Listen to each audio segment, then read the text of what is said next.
요즘의 시대를 여러분 불통의 시대 그렇게 이야기합니다. 혹시 여러분들이 불통 때문에 괴로웠던 적이 없습니까? 말이 안 통하는 거죠. 우리 살아가는 삶에 소통의 은혜가 있었으면 좋겠습니다.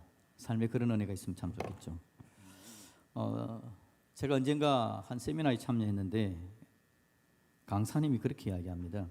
보통은 강의하면서 여러분 잘 이해됩니까? 이렇게 묻는데 그분은 이야기하기를 여러분 제가 잘 강의하고 있습니까? 라고 물어보더라고요. 자기 자신에 대해서 이야기하는 겁니다. 소통하고 싶은 마음 때문에 그랬을 겁니다. 안 되면 자신의 강의 방법이라도 바꿀 수 있다는 거. 그래서 그 강사의 마음씀이 너무 감사했습니다. 그래서 저도 좋은 건 보고 따라 해야 되니까 설교할 때 그렇게 하기로 마음을 먹었습니다. 혹시 설교를 못 알아들으면 여러분 잘못은 하나도 없습니다. 다 제가 미숙해서 그렇습니다. 하나님께 기도합니다. 하나님, 제가 성도들이 알아듣는 설교를 하게 도와주십시오 라고 늘 그렇게 기도하면서 말씀을 준비합니다. 제가 여러분 베트남 직분자 세미나를 한 3주 전에 다녀왔습니다. 강의를 했는데 제가 2과목을 맡았고요. 한 과목에 2시간씩 강의를 했습니다. 그런데 제가 2시간 강의지만 사실은 통역이 있었기 때문에 제가 말하는 시간은 1시간이겠죠. 그렇게 했는데요. 걱정이 됐습니다. 왜냐하니까 통역을 통해서 강의하는 일이 그렇게 저는 많지 않지 않습니까? 예전에 남아공 가서 우리 김재수 선교사님과 함께 설교하고 강의를 했던 적이 있습니다. 그런데 그분을 저는 믿었죠. 왜냐하니까 신학 박사를 하신 분이고요. 선교사님이시고 오랫동안 그곳에 계셨고 저를 너무 잘 알고 있고, 그러니까 내가 혹시 말을 잘못하면 내 말까지도 바꾸어서 통역해 주실 분이 김재수 선교사님이기 때문에 제가 그분 믿고 강의를 했던 적이 있습니다. 그런데 베트남에 갔는데 통역사라고 젊은 자매가 한 사람 섰는데 잘 모르는 사람입니다. 그런데 이분이 잘할까 걱정이 됐습니다. 특히 또 굉장히 열악한 곳이었기 때문에. 그런데 이분이 통역을 너무 잘하는 겁니다. 제가 말을 차분하게 하면 자기도 차분하게 하고, 제가 말을 빠르게 강하게 강조하면 자기도 그렇게 하면서 통역을 해내는 겁니다. 그래서 저는 이분이 한국어를 공부한 전문 통역사인 줄 알았습니다. 통역을 그렇게 하시는 분이기 때문에 한국말 너무 잘합니다. 너무 잘 알아듣고요. 그런데 알고 보니까 한국말을 제대로 배운 적은 없답니다. 영어를 주로 통역하는 사람인데 한국말도 같이 한다고 이야기하더라고요. 한국말을 어디서 배웠느냐? 텔레비에서 배웠답니다. 대단한 사람입니다. 텔레비전에서 배우고 한국말을 통역하는데 특히 한국 사람 중에서 발음 제일 좋은 사람이 자기가 보기에는 유재석이랍니다. 그래서 유재석 나오는 프로그램에서 유재석 발음 따라하면서 한국말을 배웠다, 그 이야기를 하더라고요. 여러분 통역을 한번 해보면, 타지로 가보면 말이 통한다는 게 얼마나 중요한지를 알게 됩니다. 말이 통하는 게 얼마나 중요한지. 그런데 여러분 제가 그 세미나에서 말은 통하지 않지만 마음이 좋았습니다. 왜냐하니까 강의를 할 때는 그분들하고 앉아서 같이 있는데요. 그분들이 앉아있는 분들과 세미나가 아니라 밥을 같이 먹는다든지 좀 이야기를 하는 이런 시간들이 있었는데 말은 전혀 안 통합니다. 베트남 사람들이고 영어 할 줄 모르고, 저는 한국 사람이고 저도 영어 할 줄 모르고, 자기들은 베트남 말로 하고 나는 한국말로 하고 별로 안 통합니다. 그런데 여러분 느낌이 너무 좋았습니다. 말이 안 통하는데 너무 좋았다라는 거죠. 그분들은 여러분 열악한 환경 가운데서 나온 분들인데 거기 참여한 40-50명쯤 되는 사람들은요 베트남 다수족이 아니고 소수족이었습니다. 그리고 그곳에 참여하기 위해서는 15시간 이상이 되는 버스를 타고 와야 되는 사람들이었습니다. 정말 힘들고 어려운 곳에서 베트남 사람들에게 감시를 당하는 소수족 사람들, 그 사람들이 그곳에서 복음을 들고 하나님의 교회를 세우려고 하는 겁니다. 그러면서 섬기고 동력자를 세우고, 그래서 목사님들이 9개 교회 정도 되는 9 목사님들이 자기 교회의 집사님들, 직분자들을 데리고 함께 직분자 세미나에 온 겁니다. 그들의 이야기를 듣고 그들의 삶을 제가 이해하는 순간 그들이 너무 귀하고 존귀하게 여기게 되어졌고요. 그들의 얼굴을 대하는 것 자체가 제 기쁨이었습니다. 여건이 너무 안 좋았습니다. 우기였고 습하고 땀나고. 그런데 그들과 그냥 이야기를 하는 것이 뭔가 통하는 듯한 느낌이, 길게 이야기하지는 못하지만 그래서 서로에게 위로가 되고 격려가 되는 시간이었다라는 걸 제가 체험합니다. 오순절 성령 강림의 강력한 역사가 있었던 게 오늘 본문의 이야기입니다. 그래서 제자들이 성령 충만했다라는 이야기를 합니다. 그리고는 방언을 하죠. 다른 말을 했다라고 이야기합니다. 6월절에 사람들이 모였는데 세계 각국에서 유대인들이 모였답니다. 여러분 8절, 9절, 10절, 11절에 보면 이 사람들이 얼마나 많은 곳에서 모인 사람들인지, 얼마나 다른 지역에서 모인 사람들인지를 알게 됩니다. 우리가 우리 각 사람이 난 곳 방언으로 듣게 되는 것이 어찌 됨이냐? 각 지역에서 왔는데 자기들의 이야기로 듣는다라는 거죠. 어디서 왔을까요? 9절에 바데인, 메데인, 엘라민, 메소포다미아, 유대 갑바도기아, 본도, 아시아, 부르기아, 밤빌리아, 애굽, 구레네, 리비아, 로마, 11절에 그레데, 아라비아까지요. 12여 개 이상이 되어지는 지역에서, 더 많은 지역에서 사람들이 몰려온 겁니다. 그들이 쓰는 언어들은 각자 다른 방언들을 쓰는 사람들입니다. 그런데 여러분 11절에 보니까 끝부분에 뭐라 그러죠? 우리가 다 우리의 각 언어로 하나님의 큰 일을 말함을 듣는도다 하고 라고 이야기합니다. 이 사람들이 자기들 말로 알아들은 겁니다.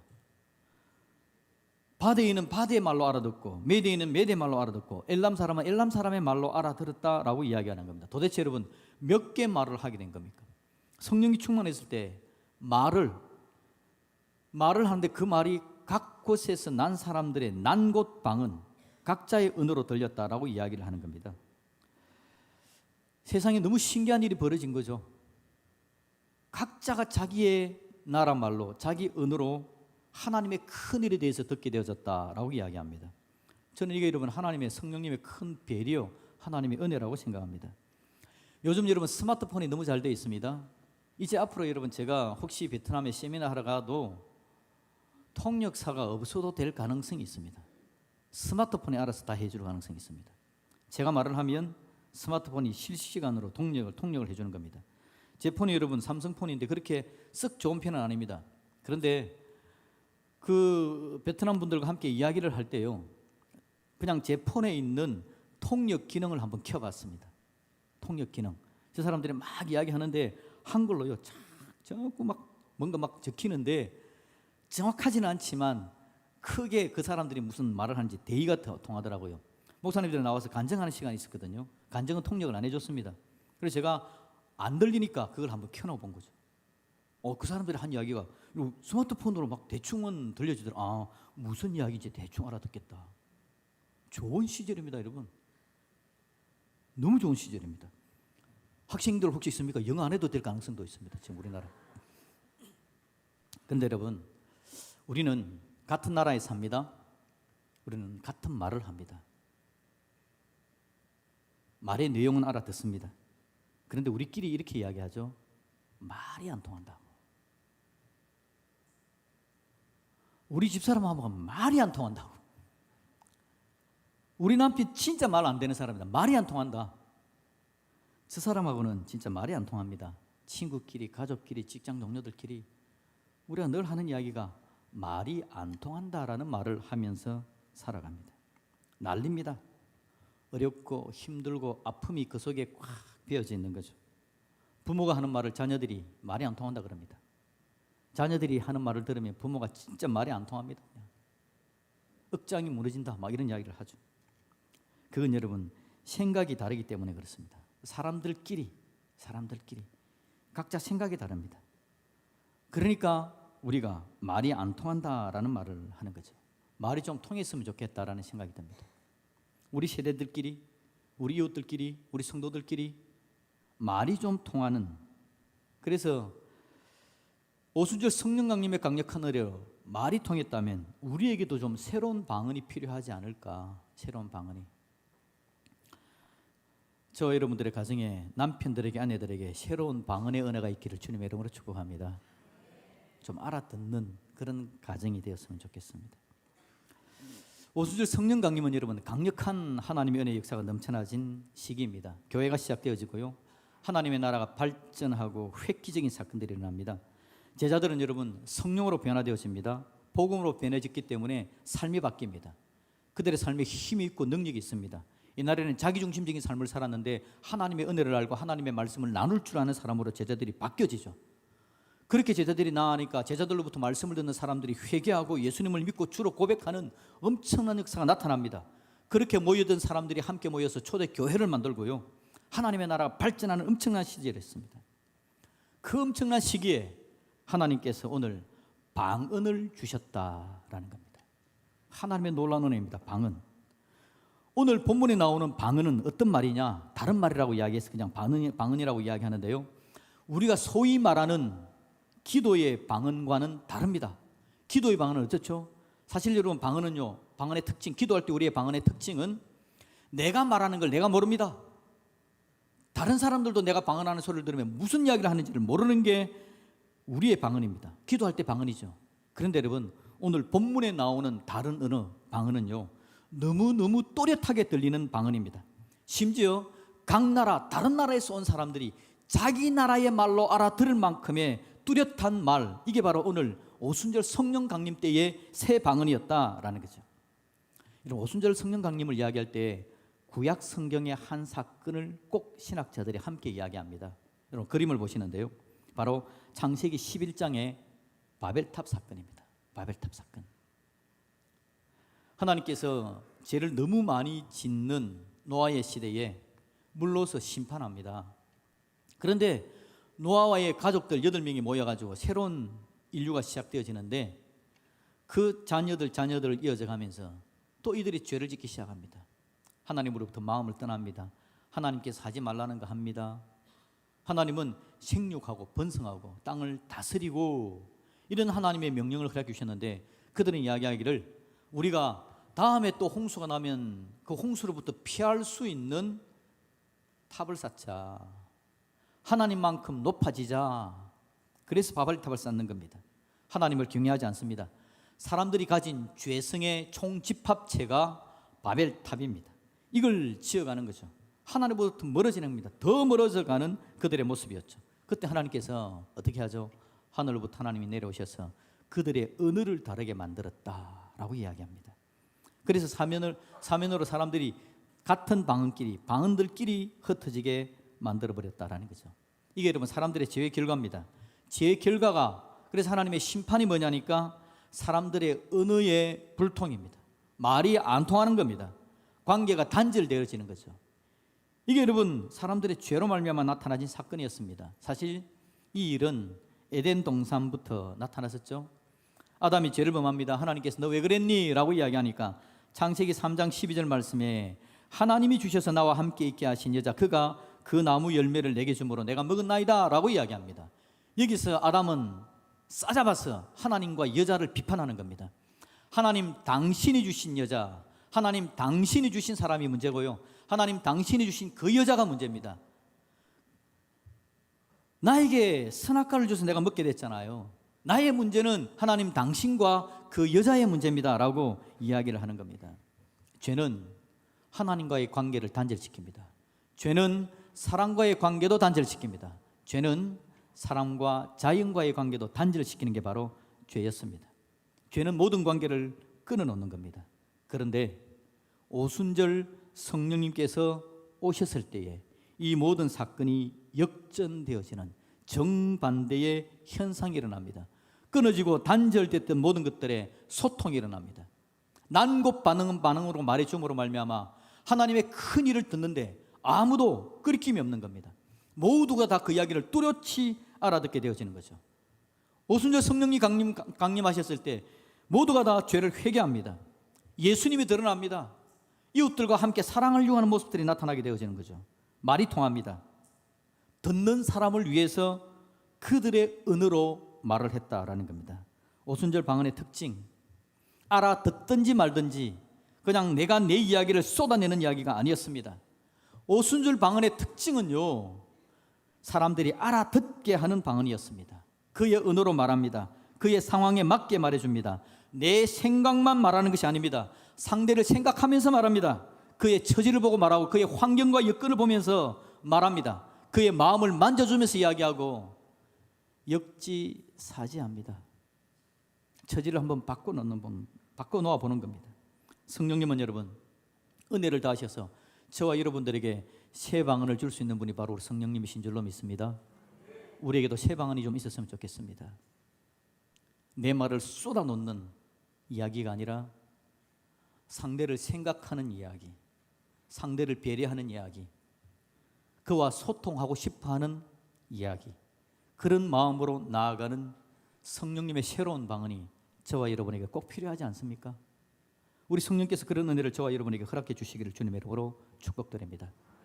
성령님 허락하시는 방언이요, 듣는 사람의 마음도 붙잡아 줍니다. 성령으로 충만하면 듣는 사람의 귀가 열립니다. 마음이 열립니다. 마음이 부드러워집니다. 혹시 상대가 아직도 새 방언을 못하는 사람일지라도 그의 이야기를 품어주고 안아주고 이해해주는 마음이 생기는 게 성령께서 함께 하실 때 나타나지는 위대한 역사인 줄로 믿습니다. 성령님이 저한테 은사를 하나 주셨습니다. 엄청난 은사를 주셨어요. 위대한 은사입니다. 설거지하는 겁니다. 전에도 제가 말씀드린 적이 있는데요. 제가 집에 가면요, 그냥 소파가 제자리였습니다. 그런데 이제는 설거지를 하기로 결정하고 설거지를 합니다. 참 재밌습니다, 여러분. 이 남자분들 설거지 안 해보신 분들 한번 가서 해보십시오. 진짜 재밌습니다. 설거지가 하면요, 굉장히 행복해집니다. 싫지 않습니다. 좋은 건 집사람이 우리 집에 애들이 몇 명 되니까 저녁에 밥상을 몇 번 차리거든요. 이놈 차리고 저놈 차리고 설거지가 막 쌓여가는데 그걸 도와줄 수 있어서 정말 좋습니다. 설거지를 하니까 여러분 정말 좋은 건, 진짜 좋은 건 이건데요. 전에는 늘 집안일을 하는 우리 집 사람을 소파에 앉아서 바라보면서 이런 생각을 가집니다. 참 비효율적으로 일을 한다. 일을 이렇게 하는 것보다는 저렇게 하는 게 훨씬 효율적이고 좋을 것 같은데 막 이런 생각만 하고 말은 안 합니다. 말을 하면 큰일 나죠. 그런데 생각을 한 뭐 10번, 20번 좀 많이 하면요, 자연스럽게 툭 한번 튀어나옵니다. 그러면 제가 또 한 소리 듣고 깨갱하고 뭐 한판 싸우기도 하고 막 그런 일들이 벌어지는 거죠. 그런데 설거지를 하니까요, 생각이 바뀌기 시작합니다. 가만히 앉아서 따지는 게 아니라 설거지를 한번 하고 몸이 움직여 봤기 때문에 그게 보이면 저렇게 도와줄 수도 있겠다. 저 부분은 내가 메워줄 수도 있겠다라는 생각이 조금 생깁니다. 완전하지는 못합니다. 또 대판 싸우기도 합니다. 그런데 옛날보다 훨씬 더 좋아집니다. 긍정적으로 이해하는 방향으로, 도움이 되는 방향으로 생각하고 행동하기로 마음에 자꾸 새로운 생각이 생깁니다. 저는 그래서 여러분, 설거지 생각하면 성령께 너무 감사합니다. 전에는 안 했는데, 원래 제가 여러분 군대에서도 설거지를 잘했기 때문에 설거지는 잘합니다. 그런데 우리나라 군대가 참 좋잖아요. 설거지도 가르쳐주고 바느질도 가르쳐주고 다리미질도 가르쳐주고 다 가르쳐주거든요. 저는 거기서 다 배웠으니까. 그런데 할 수 있음에도 불구하고 앉아있던 제가 엉덩이를 일으키고 그 일을 시작하게 되어진 건 성령님의 은혜입니다. 다른 방향으로도 집사람을 도와줄 마음이 생기는 건 더 좋습니다.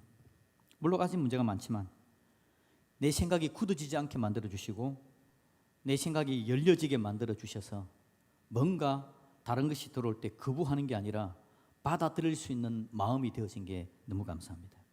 여러분, 성령님의 은혜는 강력합니다. 성령님의 은혜는요, 소통이 일어나게 해주십니다. 깨어진 관계에 대해서 회복을 만들어주시는 분이 바로 성령 하나님이십니다. 용서할 수 있도록 만들어주시고요, 다른 사람이 용서할 때 그걸 받아줄 수 있는 마음을 만들어주십니다. 성령님이 임하시면 여러분 차별이 사라지는 거 알죠? 초대교회를 가만히 보면요, 초대교회 남자와 여자는 엄격히 다릅니다. 천지 차이임에도 불구하고 남자와 여자의 차별이 사라지고요, 부자와 가난한 사람, 그 로마 시대에 여러분 부자와 가난한 사람, 주인은 종들, 노예들의 생사 여탈권을 가질 정도로 강력한 권한을 가진 자들이 주인이었는데 주인과 종의 차별이 사라집니다. 담이 무너지는 거죠. 그리스도 안에서 하나가 되어지는 게 성령으로 충만했을 때 초대교회에서 일어난 일들이었습니다. 성령님의 은혜는 저와 여러분들의 말을 바꿔주실 줄로 믿습니다. 상대방에게 들리는 말을 하게 되고 상대방에게 들리는 행동을 하게 되어지고 상대방에게 들리게 하는 마음을 가지게 해줄 수 있는 분이 바로 성령 하나님이십니다. 여러분, 혹시 이 설교를 들으면서 남편은 아내를 바라보면서 하나님 저 여자에게 그런 은혜를 주십시오, 아내는 남편을 생각하면서 하나님 저 남자에게 그 은혜를 주십시오, 그럼 여러분 설교 잘못 듣는 거 아시죠? 설교는 무조건 누구에게 먼저 적용해야 됩니까? 자기 자신에게. 우리 하나님께서 우리에게 듣는 마음도 좀 주셨으면 좋겠습니다. 마음을 부드럽게 주시고 내 귀를 여시고 내 마음에 하나님 안에서 이 땅을 살아가는 가운데 내 가족과 내 사랑하는 사람들, 내 성도들이 하는 이야기들, 그들이 아직도 피곤하고 힘들어서 새 방언을 말하지 못할 때에 그 이야기를 드러내고 안아주고 감사주고, 결국 그들로 하여금 새 방언을 말하게 하는 성령님의 역사가 나타나지는 그 강력한 은혜도 우리가 함께 누리는 주님의 사람들이 되어지기를 우리 주님의 이름으로 축복드립니다.